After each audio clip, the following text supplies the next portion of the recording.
Hey there, welcome to Love Them Knives channel. Hey guys, let's talk about the Ruike P155.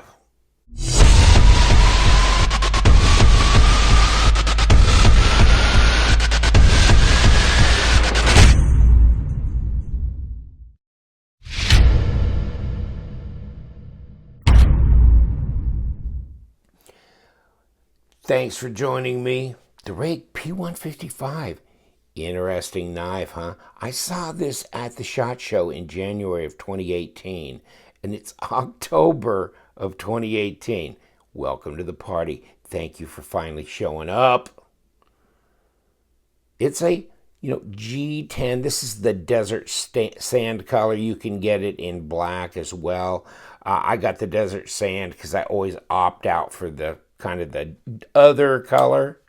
Everything comes in black, and then we go from there. So I always kind of get the whatever optional colors are. In any case, 14C 28N Sandvik steel blade. I guess if you guys know the Ruike line, you know that that's par for the course. P155W Desert Sand, made in China, obviously. Who makes it? Well, Phoenix Flashlights is the mother company, but in any case, these are probably made at Sanrenmu. I mean, if you look at the Real Steel knives, which is part of the Sanrenmu group, and you look at these and you get these little indicators and stuff on here, I just screams Sanrenmu. I mean, SRM, Real Steel, that whole production facility, and of course they make OEM for other people and all that. Hey, interesting, pretty wild design here. This is, it's some curves. It's some curves. It's a decent sized knife.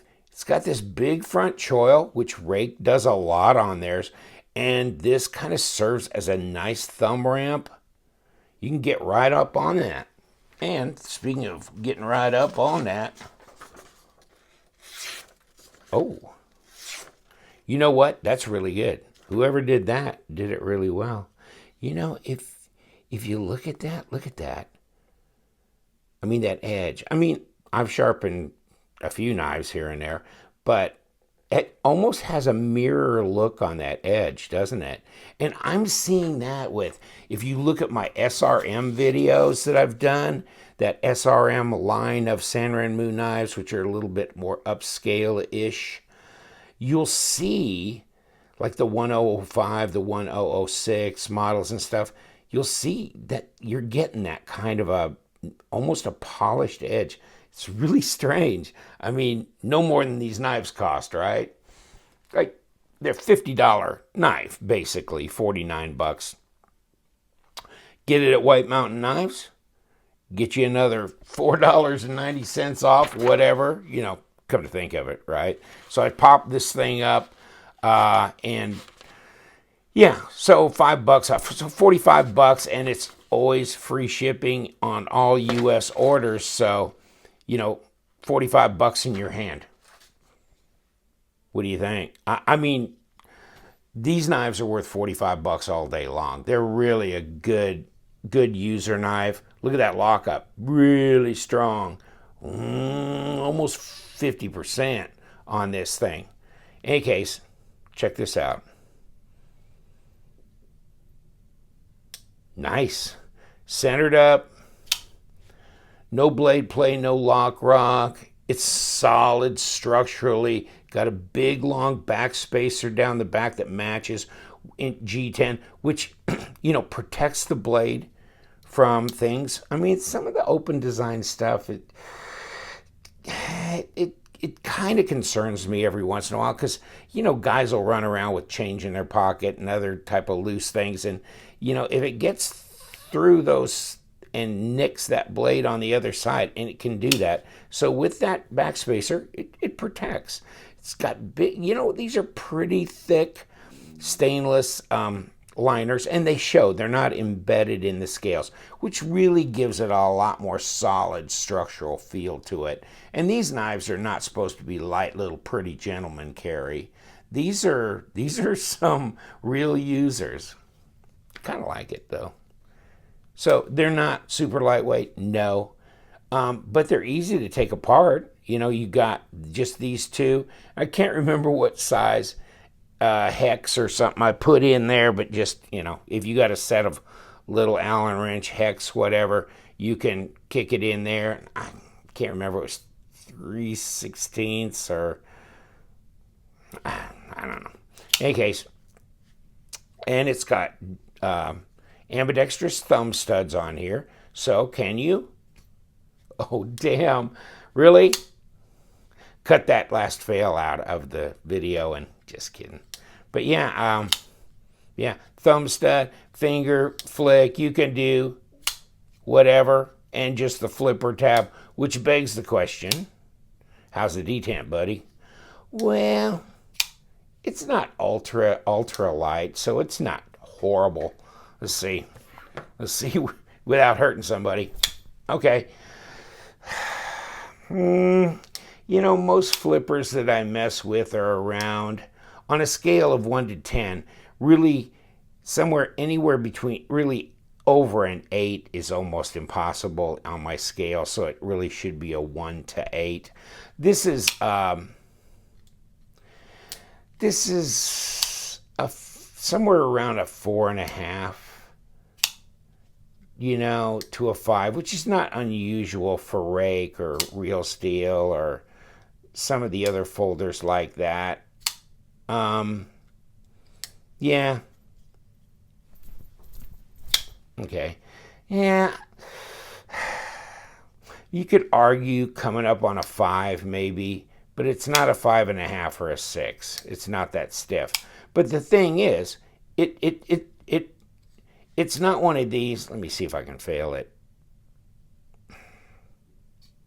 Okay, I can fail it, but that does hold fairly long. It's not like the Wii Eschaton or Zeta, where it's like about a 2.5 or a 3 on a detent scale. I mean, just pretty much a lazy, intuitive pull on that flipper tab will bring this out. Pocket clip, what can I say? Can you move it from one side to the other? It looks like, since, well, and let's not guess on that. Hold on. If I have that actually on camera. No, I don't, because I didn't take a picture of the front of the scales, but you can see that there's a machined area in the G10. I don't think you can bring it over here. So I'm just saying, and of course, oh, I'm sorry, yeah, and of course, obviously you can't because of the curvature here of the pocket clip. So it's right hand tip up only. You know, when you have these fixtures like this, you go, well, maybe you can, but nah, the milled area plus the curve of this pocket clip will not go in the right direction. It'll go like this if you flip it over, so it won't work. But in any case, I remember on my Hogue knives, they would send you a separate pocket clip for the left hand. But, you know, if it was machined out from here to where you could set that in, then yes, it would be nice. And really, I don't know why they don't do it. And then just give you a left-hand clip. Except, you know, these are not $150 or $200 knives. These are very inexpensive, you know, a net of what, $45, $44 with your discount. Let's take a look at this picture again. Okay, so here's your bearing rings. Just regular steel bearings, fine. It's skeletonized here, that liner, steel liner, and then, yeah, it was pretty clean when I took it apart. I usually take the picture before I wipe it down and put it back together. I put a little bit of this knife pivot lube back on it when I put it back together. Although the action right out of the box was pretty much real good, you know, real good. I mean, it doesn't take this. I just do this so you can kind of get a view of what's going on here inside. And of course, this is your safety, which we haven't really talked about, which when you flip the knife open, you got this little safety, it kicks up, and which means that it has that little tab in there that moves to where you can't disengage this lock bar. That's the furthest you can disengage it. Okay? When you push that back, then you can do that. So that's a nice little safety, especially on a hard to use knife. I don't mind that Ruike does that. I mean, I've seen the lion steel with the big roto locks and all that kind of stuff. I'm not digging that. I really am not. Those things can kind of spin and lock up when you don't expect them to, and that's on a frame lock type situation. No. Although the Ruike knives, is the 108 or 801 have a little slide thing because they're a frame lock, which I think is real handy. So either way, and then these Linerlock ones tend to have this little slide here, this little mechanism, which is not a problem. It's really not a bad idea. So it's a sharp blade out of the box. It's a curved blade. It's a tall grind.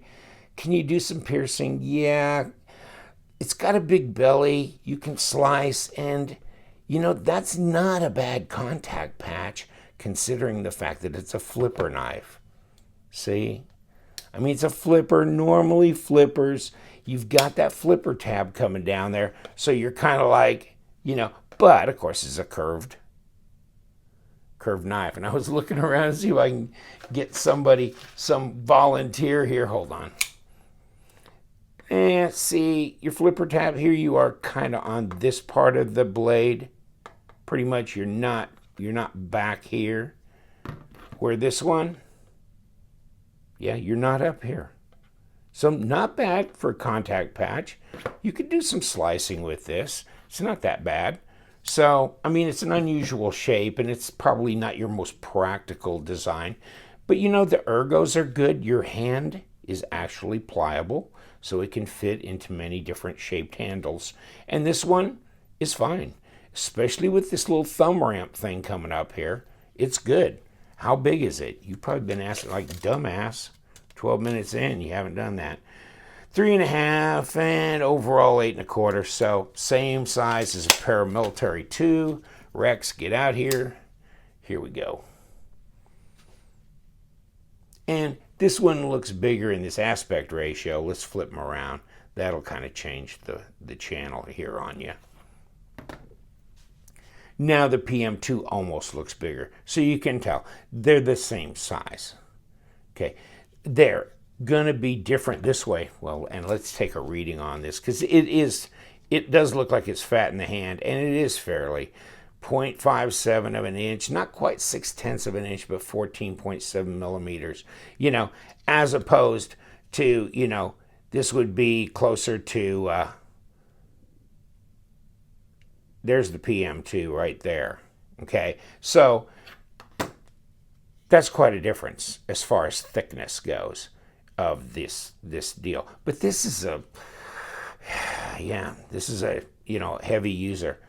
Take a look at the blade stock. It looks about equal. Let's take a real quick read on that. Just use these calipers while we got them here. 0.13, 3.4. Actually, this blade stock 3.3 is a little bit thinner. This one is 3.6, 3.7, but they're pretty close. They're pretty close. It's really hard to eyeball that. In any case, now, what are you saying? Well, LTK, how much does this dog weigh? And that's the big question. Yes, it feels on the heavy side. So any guesses? Any guesses? Grams. Let's start with grams. 160? 155? Ooh, 145. Little lighter. Little lighter. Well, let's kick it around. Yeah, 5.1. Okay. I thought it'd be maybe 5.5, somewhere like that. So 5.1, that's really not that bad, is it? Yeah, I think it's an interesting design. You can get it in black GT. Where'd my thing go? Oh, I already threw it. Yeah. Threw that out at you. Oh, by the way, in case you want to pause and read the stats, Overall length, technically, according to this, it's a little bit longer than the Para 2. Same blade length. All this 14C 28N Sandvik steel at a 58 to 60 hardness. Trailing point. Bead blast finish. There's your handle thickness, which is almost 0.6 of an inch. It is kind of a hog, but 5.1, and that's how we got it. So, okay, we're good. We're not too way off. I mean, those stats bore out through our measurements. And, you know, if you like doing the middle finger flick, because the Detent's not too much of a bear cat, but it's just right. I think the Detent's just right, okay? It's just right. I mean, it's not like you can, you know, it's not going to come out that easy. But if you give it a good old swing, yeah, you can get it to come out. But other than that, it's not that bad. Good looking blade. I kind of like that finish on that. I like the edge they put on it. It's really sharp out of the box. So, $45, what do you think? I mean, I know there's a cadre of guys out there that love these knives and they buy them. And you know what? Even more enthusiastic about them than I am. And I like them really well. Here's your pass-through, by the way, before I kick you out of here. Pass-through that's jimped and stuff through this G10. So that, how easy is that? I mean, you're sacrificing your design integrity a little bit here maybe, but heck with that, right? You want to use her. And that makes it so easy to disengage. It really does. Just a heck of a knife, huh? Where'd the box go? I threw it over here. Box, not so incredibly, impressive, but hey, you're getting the knife. To heck with the box. Cool. Like it. Like the action. It's really nice. Very nice and easy to take apart. You only got these two pieces of hardware to come apart. So that wasn't that difficult. All right, I'm going to let you go. Thank you so much for hanging around with us. Hey, Flanagan, what do you think? You like this? It's almost green, but not quite. All right, thank you so much. Hey, you know what we do around here. We love them knives, so guys, stay sharp.